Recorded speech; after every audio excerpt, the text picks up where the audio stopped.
The Holy and Great Council of the Orthodox Church is closing today, Sunday of All Saints, with a synodal divine liturgy at the Church of Saints Peter and Paul in Chania, during which the official encyclical and the final message of the Council will be publicly proclaimed. Yesterday marked the concluding session of deliberations with a number of documents approved and signed by consensus. There is an important factor that will influence the manner in which this Council will be perceived and embraced. This is its reception by the Orthodox faithful, the conscience of the people of God across the world, just as happened with all of the councils of the Church through the centuries. There will need to be a process of receiving the documents and decisions of the Council in discussions and seminars, through preaching and teaching at the local, national and international levels, in order to examine how the fruits of the Council can be integrated into Church life. What determines the authority or validity of a Council is its authenticity, the way it succeeds and continues the tradition of earlier councils in the Church. Of course, there will need to be more councils, and the Holy and Great Council has institutionalized the conciliar structure, reviving an old method and establishing a new precedent in the life of the Church.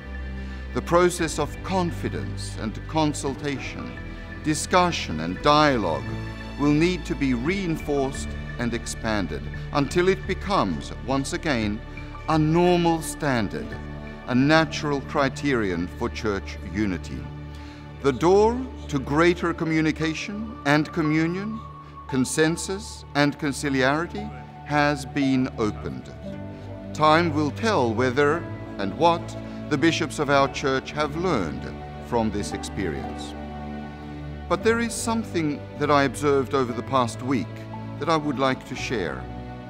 1 week ago, on the Feast of Pentecost, all of the primates celebrated the Divine Liturgy together, while in the morning of the following day they delivered their opening statements in an open session.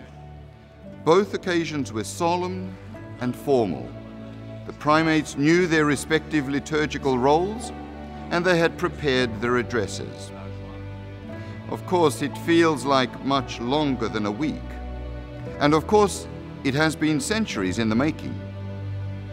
But on Monday afternoon, something quite extraordinary happened.